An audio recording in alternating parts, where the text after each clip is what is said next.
Today's video I'm going to do my top 100 films. And the ranks are kind of general. You know, I did my best to rank them, but I didn't get too... It's fairly hard to rank films, you know, but this is my basic ranking, and it's subject to change.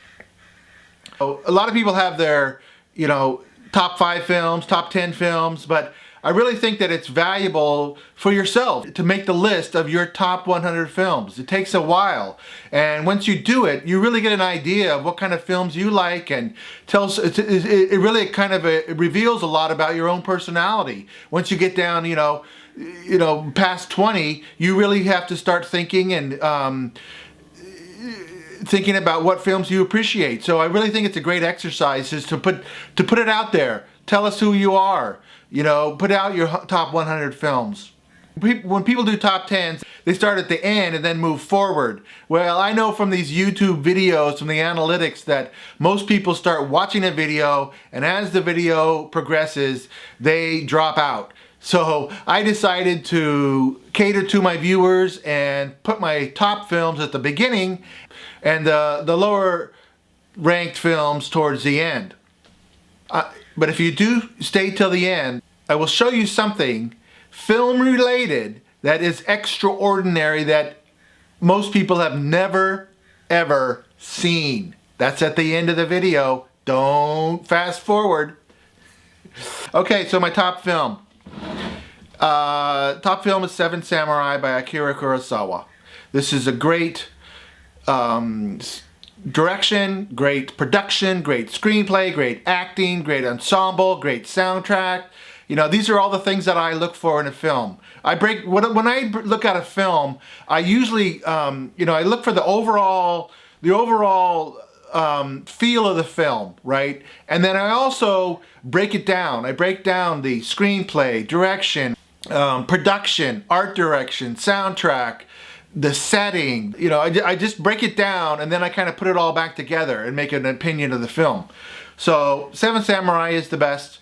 Next film is Yojimbo, another Akira Kurosawa film. A great character. That's another thing I look for, is I look at characters and I look at plots. Third one is The Bad Sleep Well. This is another Akira Kurosawa story. Now, one thing I like about this is especially the plot, and also it's a black and white film, and it really opened up a new subject that I think at the time, and that's kind of corporate intrigue and kind of the evil corporation. And I think I really like that. I realized when I made my list that I really like this kind of corporate genre of filmmaking, but I think it's kind of an interesting genre. It's one of the type of genres that I like. Next one is Citizen Kane, Orson Welles, one of my favorites. I've seen almost everything he does. I have a biography I gotta read by Orson Welles. He's just like top tier to me. Okay, then we got Marty. Marty was starring Ernest Borgnine. It's Paddy Chayefsky film, and just great story of just a simple guy who thinks, love's passed him by and has his chance at love, and he's gonna grab that chance despite what his family and friends say. Then I got The Royal Tenenbaums by Wes Anderson. You know, this is a great ensemble, direction, production, art direction, soundtrack, character study. Got all the things I like. Then Royal Tenenbaums. Then we got The Third Man. This is starring Orson Welles, Joseph Cotten.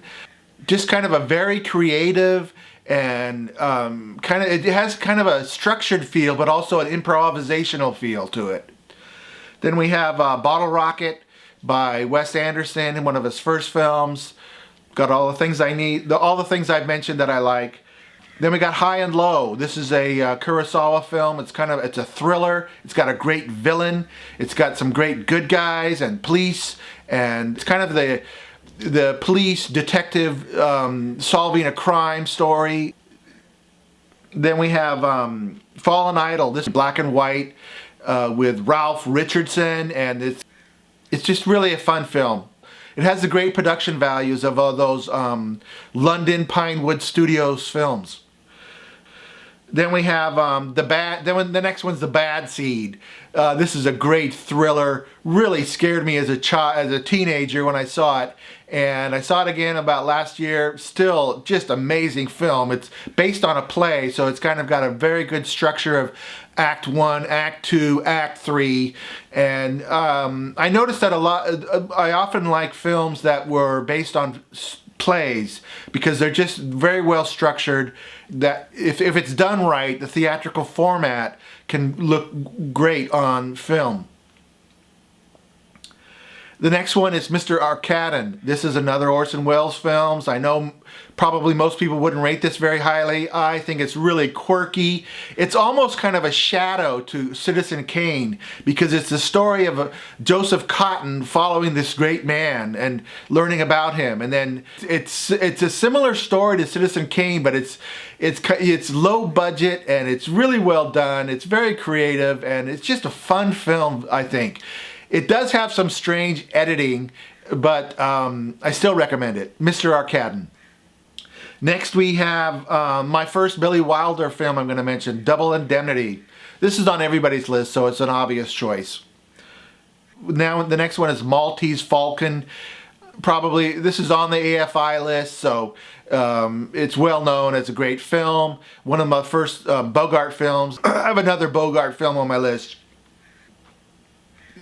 One of the great things on this film too is the supporting characters, just so well done, and how to do that, how to do supporting characters.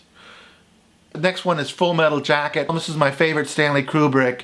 Kubrick had the war film Path to Glory, and this is another war film, and he does a great job.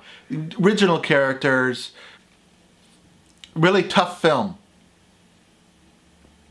Next one is Amadeus by Milos Forman, and this one, when I saw this in my 20s, I really enjoyed it. And it's got the characters, the music, the plot, the direction. It's just colorful. It's just amazing the way that he got the music to fit so well within the story. And the selections are outstanding. I remember, as I recall, that's when I first learned about the Neville Mariner and the his Academy of St. Martin in the Fields orchestra. And I listened to this soundtrack, too many times to count. The next one is a comedy, The Big Lebowski. This is my favorite Coen Brothers film. Now, I have several comedies here. It's kind of difficult to get me to laugh, so when I see a film that gets me to laugh, I really note that feeling and enjoy that feeling, and I think comedy should be highly rated. The next one is Eagle vs. Shark by Taika Waititi. And this is just a wonderful film. Some kind of characters, anti-heroes that you never see on screen, and he developed the characters, and I just felt like, as awkward and rude as this character is, I felt that I had to admit that I had some qualities that I saw on the screen with this character. I really recommend this film, Eagle vs. Shark. At one time, it was much higher on my list. The next one's another comedy, Office Space by Mike Judge. Recommend it. Office Space, very well done. We have another comedy, Tropic Thunder, a parody by Ben Stiller. Great acting. Great scenes. When I watch this film, and I know that they filmed a lot of it on location, it's really amazing that how the whole production and some of the spectacular explosions that went off in this film, it's just admirably done and funny. Next one is Pulp Fiction by Quentin Tarantino. Tarantino broke the door open to a new type of film. Next we have Vertigo, Hitchcock film. Now, one time there was a time, I think it was in the 1990s, where they re-released a lot of Hitchcock films, and I was really into Hitchcock. But now on re-watching, I realized I don't like him as much as I used to, but certainly Vertigo is a great one. One of the things I especially like about this film, I mean, it's a great story, acting, thriller, but also the city of San Francisco is such an important part of the film, and the way that he showed the city of San Francisco, very authentic. It's something new that I hadn't seen before. Then we had The Wizard of Oz on many people's list. What can you say? The Wizard of Oz, that's a masterpiece. Then we have As You Like It. I am a big Laurence Olivier fan. I like everything he did, and there are several of his films on my list. This is the first one, As You Like It, one of his early films. He's just so bright and smart and dynamic as an actor. The next one is Hamlet by Laurence Olivier. He takes Hamlet and he makes everything very, very clear and easy to understand. About as easy as you can make a Shakespeare film. Okay, my next film is one that I'm pretty sure you won't see on anyone else's list. This film is from 1931, and it's called Skippy. Now, when I was in college, I would get tired of studying, and so I would go into the media room and check out VH tapes of old movies. And one of the ones I came across was Skippy, made in 1931. It's about two kids and their kind of adventures of these two kids. So the child actors are Jackie Cooper and Robert Coogan. When I saw it, after it was over, I just thought, this is just an amazing film, amazing film. I mean, I always remembered it, but I never saw it anywhere on television or anywhere else. No one ever mentions Skippy. It is notable that when the Academy Awards came around in 1931, Skippy was nominated for an Academy Award. The child actor Jackie Cooper was nominated for Best Actor in a Leading Role at the Academy Awards. Okay, he was the youngest person ever to be nominated for that.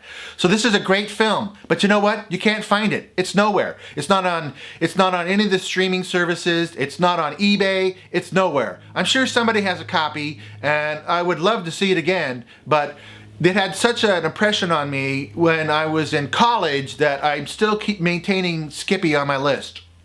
Next one up is Dr. Strangelove, another Kubrick film. Then I have another Olivier film. Then I have another Laurence Olivier film. This one is Henry V, which won Academy Award. Then we got Fargo, the Coen brothers film. Then we're going to move on to The Night of the Hunter, Charles Laughton. And this film is very interesting because it lacks some qualities of other films. It's not a real compact film like a Vertigo. It's almost like three movies in one, this Night of the Hunter. And I kind of like that way that he just he didn't adhere to the regular. Then I have La Dolce Vita by Federico Fellini. This is a fun film, one of the first Italian films that I liked, and I have gotten more into Italian films. Next is Ed Wood by Tim Burton. This is another one about these kind of outsider characters and what their life is like. Really fun to watch this film. Next is Shallow Hal, which has some great moral lessons about how to treat people. Jack Black is always exciting on screen, and I like Gwyneth Paltrow. And the only thing, there was a kind of a creepy thing in the end with Jason Alexander's character. They really need to cut that. Okay, next is the Lives of Others, about the East German surveillance state. I want to see this again. Next is Julius Caesar with Marlon Brando. A great example of how Hollywood, under the right production and direction, Hollywood can do a great job with Shakespeare. Next is Kingpin. Really laughed a lot in Kingpin. Woody Harrelson just fits so well in this character. Randy Quaid, and of course Bill Murray. Great film, Kingpin. Next is Quiz Show. It's a classic film. I recommend it very highly. I could easily put this up 10 places. Okay, next is The Big Sleep. This is Bogart and Lauren Bacall. Next is Run Silent, Run Deep. This is great ensemble cast of Clark Gable, Burt Lancaster. This is a guy film, so some of the ladies might want to pass on this one. Okay, the next is Italian film, The Flowers of St. Francis. And I like this because it's a different world and different characters, and it's interesting because it's kind of the Italian view of what saints are, you know. And so I really like this film. Next is Elmer Gantry, great Burt Lancaster film. I highly recommend this. Next we have Breathless by Godard, and this is a French New Wave film. Next is Ace in the Hole, another great Billy Wilder, Kirk Douglas. Sometimes Kirk Douglas is a little bit too much for me, but in this film, he's over the top in this, but I still like it.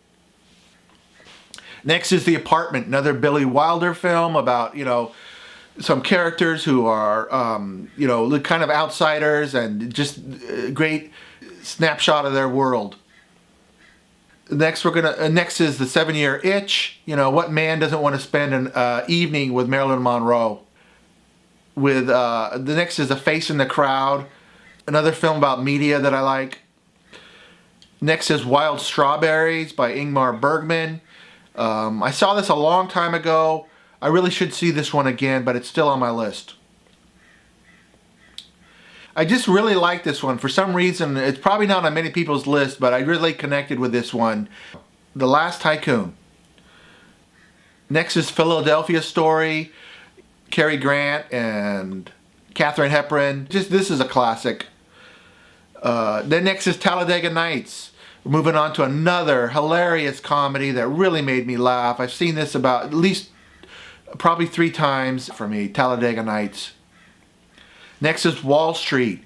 I am a fan of Charlie Sheen. He has several good films. This is one of them, Wall Street. Also, Oliver Stone is a worthwhile, has a unique view on the world that I'm interested in.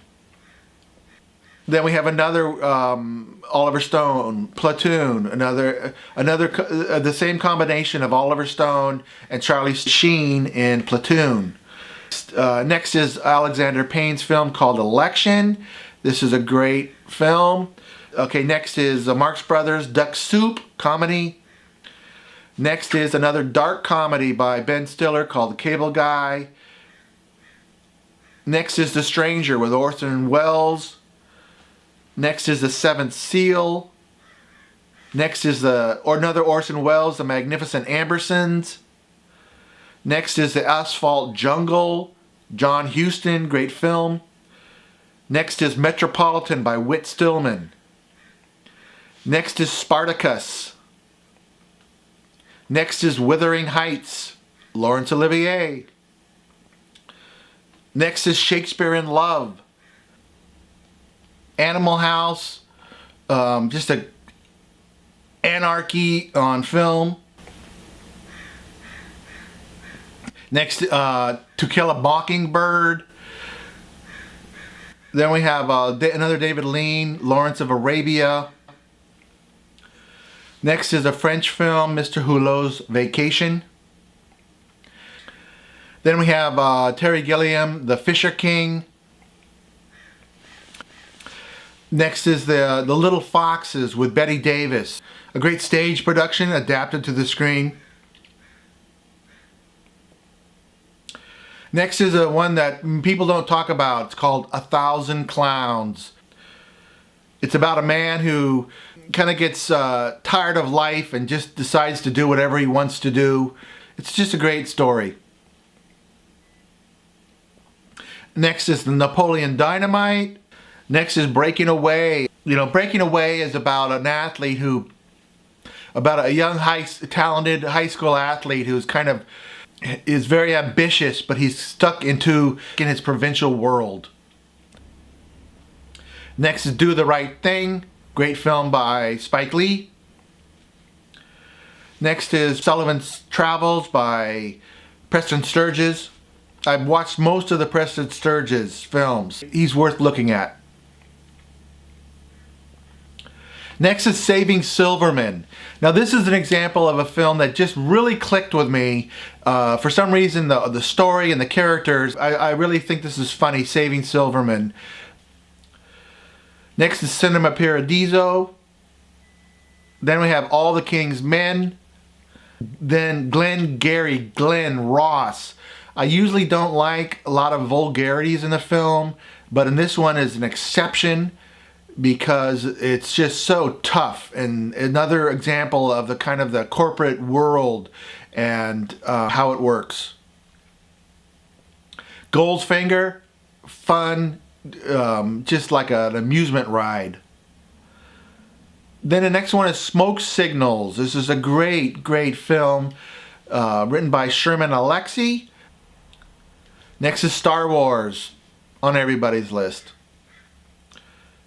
Next is Dead Poets Society. Next is The Truman Show.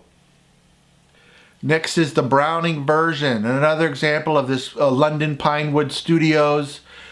Next is Edward Scissorhands by Tim Burton.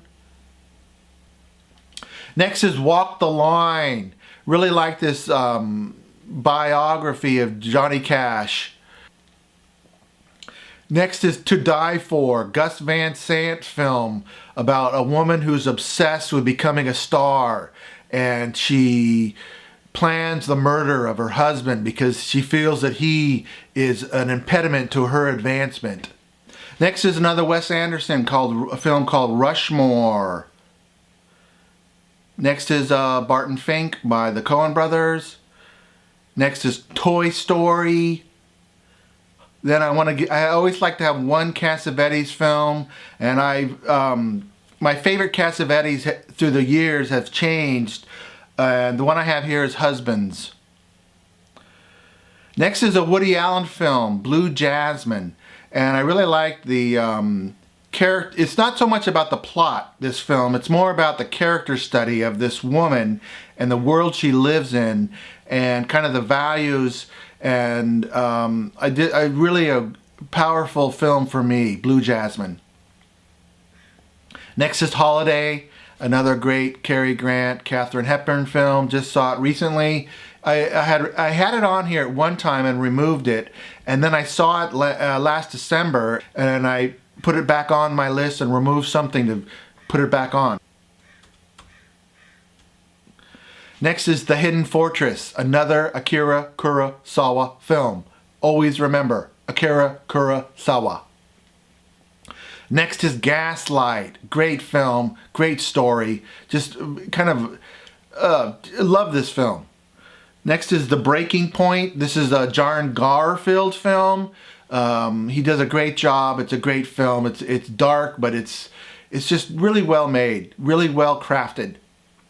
Next is Murder by Contract. Just a really quirky little drama. It's very unusual because it's a drama, but it has a very kind of comedy soundtrack, and it's a great juxtaposition, these two things.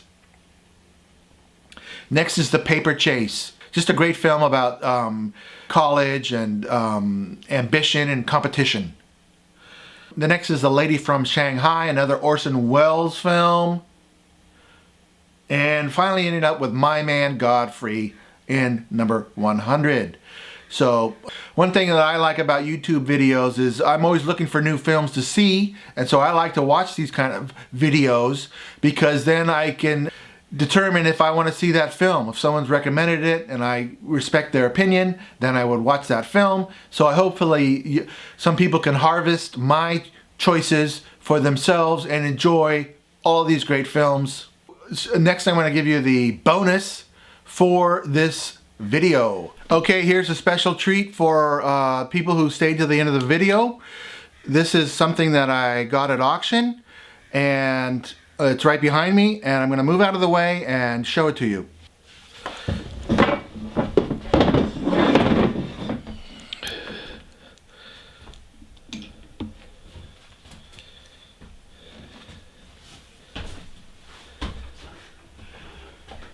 This is a photograph, and it is a photograph of Akira Kurosawa. And the photographer is Yuki Kuniyuki. I did a little bit of research on him. There's not much on him on the internet. I think I found it, and what I read was that he was a Japanese-American photographer. He worked for the military, and I'm assuming that meant that he took photographs for military publications, newspapers or magazines. I'm not sure, but anyway, this is Akira Kurosawa. It's kind of a spontaneous shot. You know, Kurosawa was an artist, and the background is a poster for his film called Dodes'ka-den, and it's drawn by him. It's a painting that he made for the film. So I really like this. As you saw, Akira Kurosawa is my favorite director, and this is something that I enjoy having in my home. So thanks for watching.